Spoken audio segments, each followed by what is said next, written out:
Hey everyone, welcome back to the channel.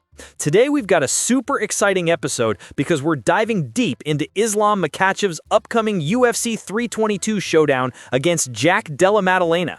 Seriously, this is one of those fights that's got everyone talking. Fans want to know, is Islam really ready for this jump up to welterweight?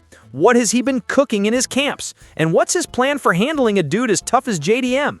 I've watched the interview, pulled out all the best bits, and I promise it gets intense and even a little surprising. Make sure to like and subscribe so you don't miss future videos. Let's get into it. First off, you guys are probably wondering about Islam's camp. Switching from lightweight to welterweight isn't just about putting on a couple of kilos. Islam explained how his training had to totally change. He swapped out sparring partners for heavier fighters, started his camp 3 months before fight night to gain the right weight, and has basically lived in the gym since then. Camp more hard. He talked about doing 3 camps in 3 different spots: Russia, Dubai, and New Jersey, each with a different focus. In Russia, it was all about getting bulked up and feeling comfortable at the new weight. Then Dubai was about endless sparring and wrestling, grinding out his conditioning. By the time he landed in New Jersey, he'd gathered sparring partners who mimic JDM's style, especially with the boxing and the scrambling. Can do like similar like JDM. I have one of them, Mohamed Berhamov. He have good boxings and also he defends very good wrestling. Like Islam doesn't mess around. The man prepares. Another huge reason Islam feels ready? His team. He trains alongside monsters like Usman and Umar, and of course the legend Khabib is supporting him every step of the way. Islam gets a boost whenever he sees Usman's dominant wins, like when Usman crushed Paul Hughes, or Umar bounced back strong against Mara Batista. For Islam, these are more than just teammates. They're like family. They push each other, celebrate each other's wins, and inspire each other to fight harder. Khabib isn't just in Islam's corner physically, but he's mentally there too. They all train together, support each other, and remind each other what it means to fight like a champion. Islam shared something that really stuck with me: his mindset about training and fighting. Even when the camp is over and his fight is done, he feels this itch to get right back in the gym. He takes a week off, sure, but then he just misses the grind. He even joked about telling himself he'll go easy, but ends up going hard every time. I always training, Yeah. Okay, tomorrow like fight is finished, I go back home like 1 week, take rest. I just miss the gym. I just go to the gym and I thinking, today I will go easy. And when the training beginning, I go hard. Because I love this. That's the heart of a real fighter, someone who's been grinding all his life and finds happiness not just in winning, but in improving every single day. Let's talk about Jack Della Maddalena. Islam isn't sleeping on this guy at all. He broke down why JDM is so dangerous, not just his stand-up, which everyone knows is insane, but also his scrambling and ability to avoid submissions. JDM has stuffed takedowns, scrambled back to his feet, and shown really smooth boxing, which Islam ranks at the very top in the UFC. Islam admits that JDM's probably the hardest opponent he's faced so far, especially because, while his wrestling defense might not be world-class, his overall grappling means you just can't keep him down for long. That's why Islam is mixing up his training, working on striking, wrestling, grappling, pretty much everything. And he knows JDM's gonna bring his best too, especially after shutting down Bilal's wrestling game in their last fight. The plan for the fight. So, what exactly is Islam's game plan? This is where it gets juicy. Islam says his plan is simple. He wants to take JDM down, hold him, and look for the finish if his opponent slips up. If he stop my wrestling, I'm gonna try again. If not happen, I will strike him. But he's realistic. He knows JDM will be ready for anything, so he's got backups. If he can't get the takedown, he's ready to stand and trade strikes.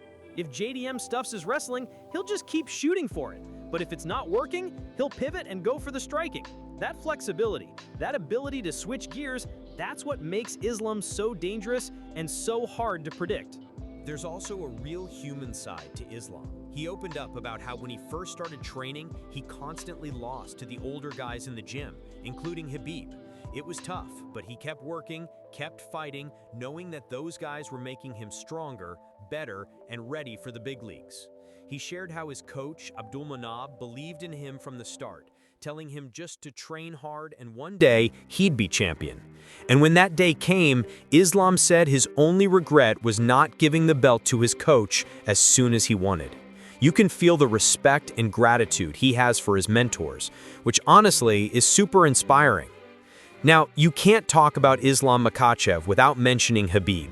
For Islam, Khabib is like an older brother, someone he trusts so much that if Khabib told him to quit fighting, he'd listen without question. Well, hey, you have to stop tomorrow. No more fightings. I will listen him, you know. Khabib's influence goes beyond advice. He's there to uplift everyone in the gym, keeps everyone focused, and truly knows how to build champions both in MMA and in life. Islam described how their training has changed since Khabib retired. More intense sessions, longer drills, tougher sparring. Even joked about needing the coach to step in sometimes and put the brakes on their endless workouts. Javier, hey, coach, you have to stop him. But coach never helped me. Islam isn't just focusing on this one fight, though. He's thinking ahead. Victory against JDM could open the door to super fights, like a clash with Ilia Topuria. Fans want to know if Islam would ever consider moving up again, chasing a third belt at 185 pounds. Islam's honest. He'd have to be super fit to even think about that. It's a monster weight class. It's gonna be hard, you know. But at welterweight, if he wins, he's ready for anything. He also jokes about fighting in some epic venues in the future. Madison Square Garden, Abu Dhabi, maybe even the White House if UFC ever pulled off that miracle. I want to fight in White House. Away from the octagon, Islam's making an impact too. He's got a street named after him in his village, and when people joke at him to fix the lights, he's all in. He speaks with pride about bringing fresh food, fresh vibes, and helping build gyms for the next generation. He wants to show kids in villages that hard work and sports can change lives not just for them, but for whole families. Islam is even planning on building new gyms so that future fighters from his region can get strong and reach for their own belts. There's loads of humor and love among Islam's team. Usman's full of energy, keeps the team's spirits high, and trains like a beast. Islam's quick to praise Usman's potential, saying he's got what it takes to be one of the greatest. And this kid have good opportunity to be one of the best in the history. You know, he's really good. Umar's super focused on coming back for his own shot at the title and wants that rematch to prove he's championship material. Islam doesn't hesitate. He believes Umar just needs to stay healthy and keep grinding. As we wrap up, Islam gave his honest prediction for UFC 322. He's looking for a finish, plain and simple. He knows Della Maddalena is coming in ready, but Islam is focused on doing whatever it takes to win, whether it's takedown after takedown, trading strikes, or locking in that finishing move if the opportunity pops up. It's going to be a competitive fight. Both guys have strong MMA skills, and neither one is going to quit easily. Islam's all about giving fans a show and staying true to the champion's mentality. Thanks for sticking around for the breakdown, and I hope you love this inside look into Islam's mindset and preparation. Whether you're rooting for Islam or Jack, there's no denying this is a clash of warriors, and it's got all the makings of a UFC classic. Remember to drop your thoughts in the comments. Who do you think's taking the W, and how do you see the fight playing out? If you like this deep dive, hit that like button, subscribe for more, and I'll catch you on the next one.